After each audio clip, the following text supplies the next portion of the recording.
Yasharel, in the kingdom of Judah, where Yahusha the Messiah come from, and then the house of Joseph, in which the promise came down through Ephraim. And I must admit, I am from the tribe of Ephraim, from the house of Ephraim, and I'm going to unite the two sticks with my brothers of Judah, of Yahudah, and we're going to be joined together as one. And this is why I come with the message that I'm coming up with, to come out of the names of these cliques and these gangs and these camps, and we're going to unite under the name of Yahusha HaMashiach, keeping Torah, keeping the commandments and statutes and judgments of Yahuwah under the order of Melchizedek, and we become kings and priests in that manner. And it says, and when the children, this is verse 18, and when the children of your people shall speak unto you, saying, will you not show us what you mean by this? Say unto them, thus says Adonai Yahuwah, behold, I will take the stick of Yosef, which is in the hand of Ephraim, and the tribes of Yasharel his fellows, the 10 tribes, and will put them with him, even with the stick of Yahudah, the other 2 tribes, and make them one stick, and they shall be one in my hand. Verse 20, and the sticks wherein you write shall be in your hand before their eyes, and say unto them, thus says Adonai Yahuwah, behold, I will take the children of Yasharel from among the heathen, where we've been scattered, whether they be gone, and will gather them on every side, and bring them into their own land. And I will make them one nation in the land upon the mountains of Yasharel, and one king shall be king to them all. So one king, Yahusha. I'm bringing you the message from the Shamahim. One king, Yahusha. We don't need a bunch of mores and people. No one under this covenant. There's one teacher, that's Yahusha. We're gonna come together under the knowledge and information that the Ruach has established upon our hearts. And they shall be no more 2 nations. Neither shall they be divided into 2 kingdoms anymore at all. Neither shall they defile themselves anymore with their idols, nor with their detestable things, nor with any of their transgressions. But I will save them out of all their dwelling places, wherein they have sinned, and will cleanse them. So shall they be my people, and I will be their Elohim. And David my servant shall be king over them, and they shall have one shepherd. And I didn't even read this morning. I didn't even read this morning. One shepherd. I'm bringing us to this one shepherd place. Yahusha has caused me to this moment, to gather his tribes, to lead everybody back to him, so we can submit ourselves to one shepherd. We don't need a bunch of shepherds anymore. You already played your role. All you deacons, Deacon Kyrie, Bishop Nathaniel, all the great names, the elders, I honor, I respect you. I might not agree with everything you guys talk about, but I'm a show honor where honor is due, according to the rules and regulations of Yahuwah. That you are a shepherd for a period of time. So now all shepherds lead the sheep back to the great shepherd, and you become a sheep again, right? So under oneness, if you want to hold on to your clique and your gang, well, guess what? You will be judged accordingly. For thus says Yahuwah. Because it says, and David, my servant, shall be king over them, and they shall have one shepherd, and shall also walk in my judgments, and guard my statutes, and do them. What I just said. We could agree to 3 things: that Yahusha is the son of the living Elohim, and that's who we follow. That's our shepherd. We're going to keep his commandments, statutes, and judgments, and we're going to do those, and we're going to unite under the order of Melchizedek and be kings and priests. And they shall dwell in the land that I have given unto Yaakov my servant, wherein your fathers have dwelt, and they shall dwell therein, even they and their children and their children's and children's forever. And the servant of David shall be their prince forever. So, and this is why it's important to understand who the people are of the book, because there's a land covenant granted by Elohim that no man can take away, that they've been trying to take away.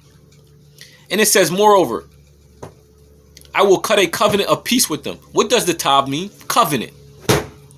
April 8th, 2024, and the enemies know that their day is coming.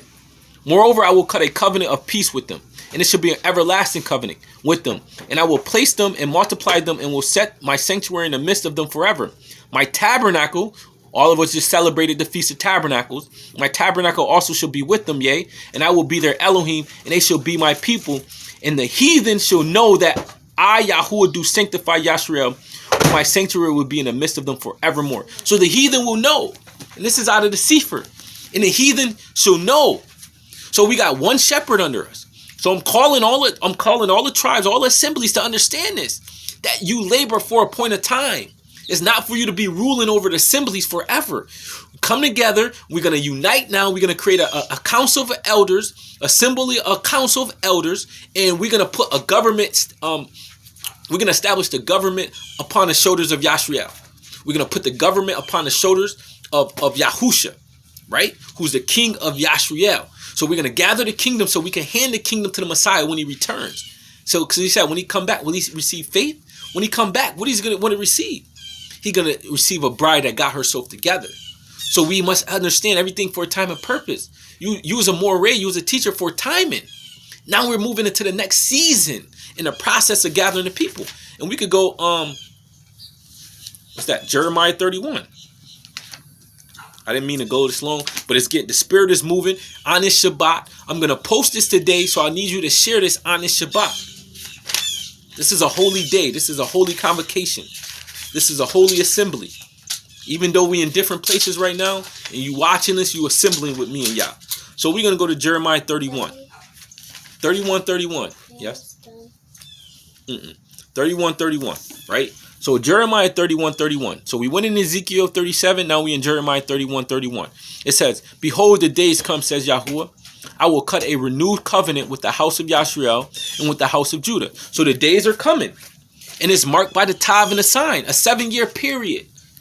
From the time that the trumpets was going off, when their president Trump was in their office, right? Till now, we're approaching 2023. 2024 is right around the corner. April 8th, 2024. Mark your calendars.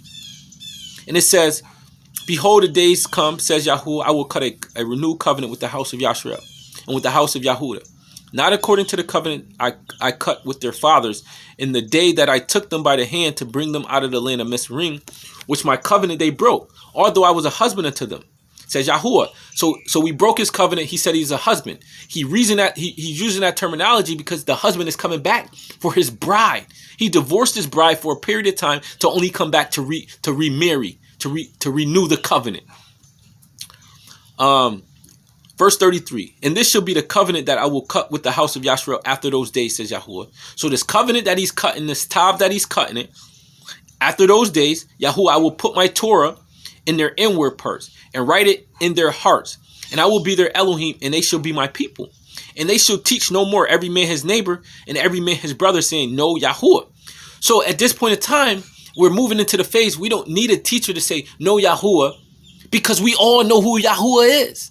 And me being a moray, being a called out a leader of Yasharel, leading my household first and foremost, keeping my wife and my children under the authority of Yahuwah and the assembly of others.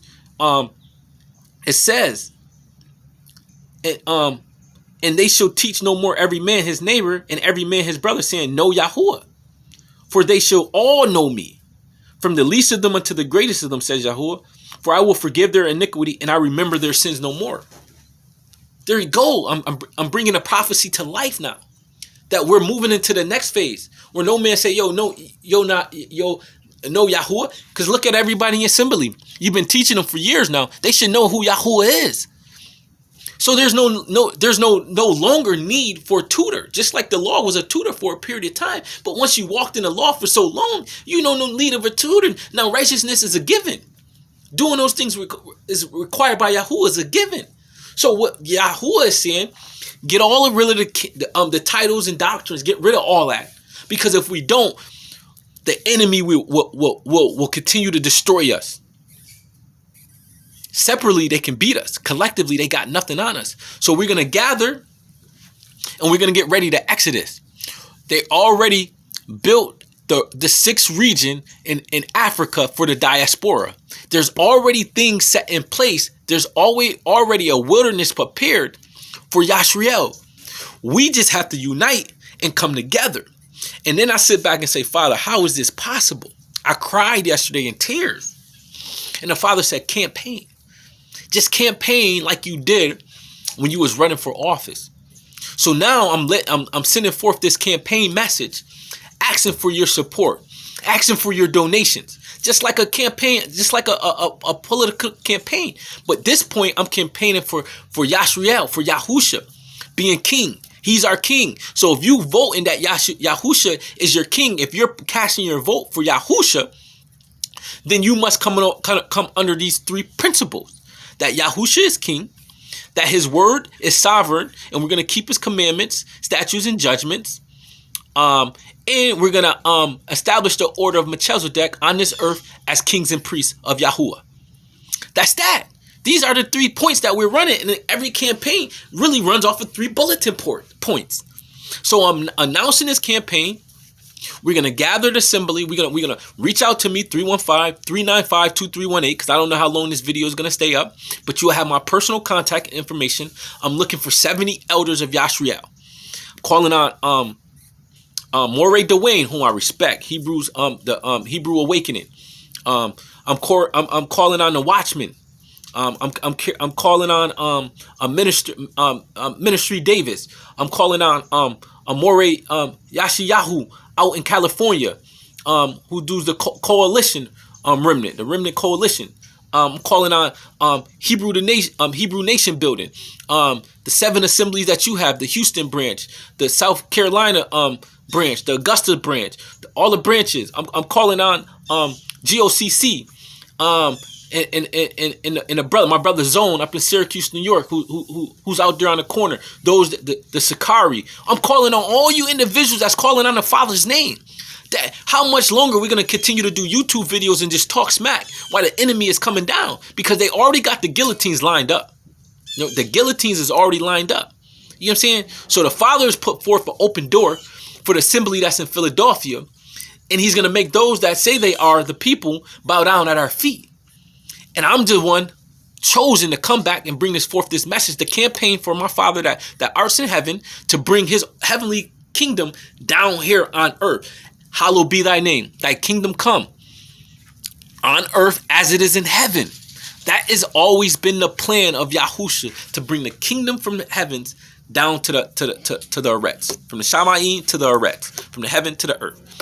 So brothers and sisters, please share this video, this content. The message is important. Never mind the messenger.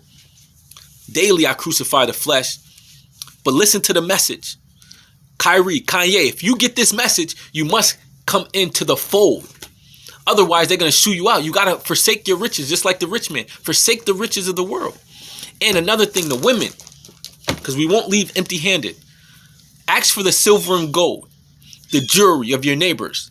Ask for the silver or gold in the apparel, in the remnant, in the clothing, in the cloth, the material, 100% cotton.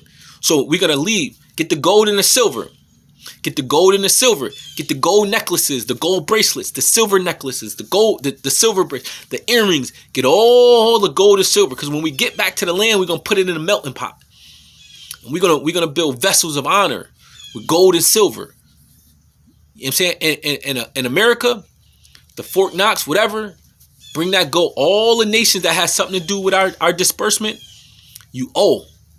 So bring the gold and silver. So all you, to my Gentile brothers and sisters that's hearing, you know, heard Kyrie mention Hebrews the Negro's book. You done watched the movie. You done ordered the book. Amazon Prime is going crazy. The book is dropping crazy. And you saying, oh man, we've been racist towards the children of Elohim. What should we do? Cling to Yasharel. Get your resources. Get your gold and your silver. Go exchange your dollar bills. Bring it to the forefront. My Cash App. Money sign Quante Wright. Money sign Quante Wright.